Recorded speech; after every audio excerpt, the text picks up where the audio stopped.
গতকাল কি Afghanistan England match দেখে আপনার মজা লেগেছে নাকি হিংসা হয়েছে?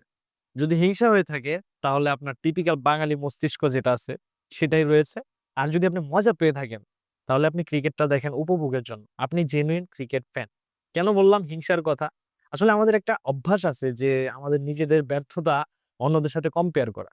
এখন আফগানিস্তান আমাদের থেকে ভালো করতেছে। এটা সবাই দেখতেছে। কিন্তু আমরা এটা মাইনা নিতে পারতেছি না।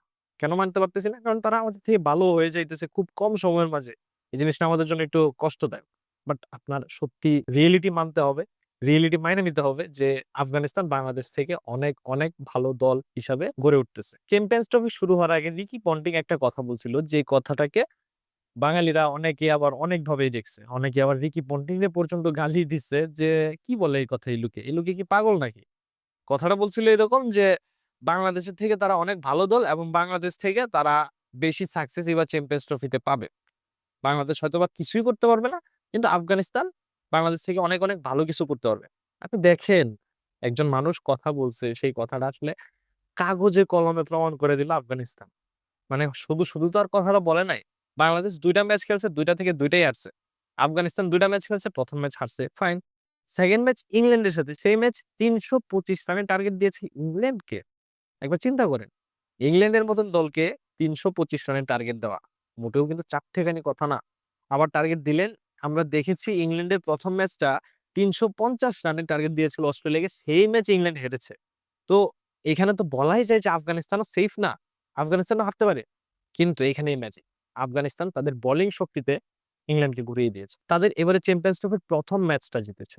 আপনি যদি খেয়াল করেন আফগানিস্তানের প্রিভিয়াস সাকসেস গুলা কি, কি? আফগানিস্তানের প্রিভিয়াস সাকসেস ২০২৩ সালের ওয়ার্ল্ড কাপে তারা ২ টা বড় জয় পেয়েছে। একটা ইংল্যান্ডের সাথে, একটা পাকিস্তানের সাথে। মনে আছে আপনার নিশ্চয়ই। তারপর ২০২৪ টি-20 ওয়ার্ল্ড কাপ। সেইখানে কিন্তু নিউজিল্যান্ড এবং অস্ট্রেলিয়ার মতন বড় ২ টা দলকে তারা হারিয়েছে। এবার চ্যাম্পিয়ন্স ট্রফিতে ইংল্যান্ডের মতন দলকে তারা বিদায় করে দিয়েছে। একবার ভাবেন, যে দলটাকে নিয়ে আসলে খুব বেশি মানুষ কথা বলত না, সেই দলটা আস্তে, আস্তে কোন পর্যায়ে চলে যাচ্ছে। তাদের ফেসিলিটিস কি খুব বেশি আছে? বাংলাদেশের থেকে তো কম। এটা তো সিউর। বাংলাদেশের থেকে কম ফেসিলিটিস পাচ্ছে তারা। কিন্তু তবুও তারা এত সুন্দর ক্রিকেট খেলে দেশের নাম উজ্জ্বল করতেছে এবং তাদের নামটা নিয়ে যাইতেছে অনেক উপরে। যেটা বাংলাদেশ হয়তো আগামী আরো ১০ বছর বেশি বললাম হয়তো আগামী ৫-৭ বছরেও পারবে না।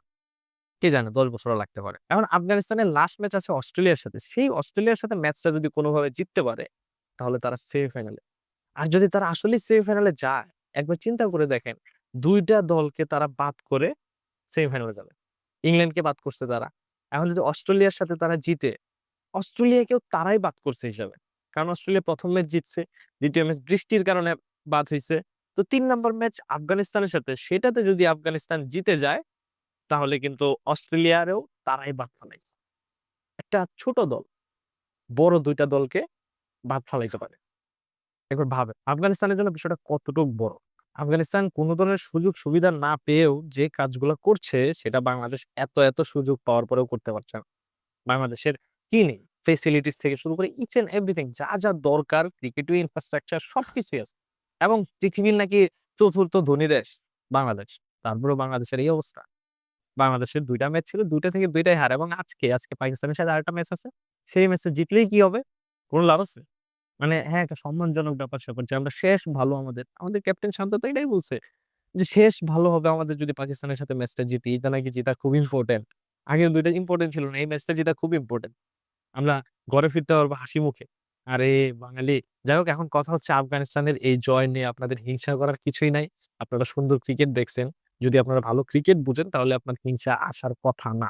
আপনি ক্রিকেটটাকে এনজয় করছেন। বাস দ্যাটস ইট। তো ক্রিকেট এনজয় করেন। বাংলাদেশ নিয়ে টাইনেন না। দেখবেন যে কষ্ট ছাড়া আর কিছুই পাইতেছেন না। অন্যান্য দেশে ক্রিকেট দেখেন খুব মজা লাগে। আজকে ভিডিও এ পর্যন্তই। দেখা হবে অন্য কোনো ভিডিওতে। ধন্যবাদ সবাইকে। আসসালামু আলাইকুম।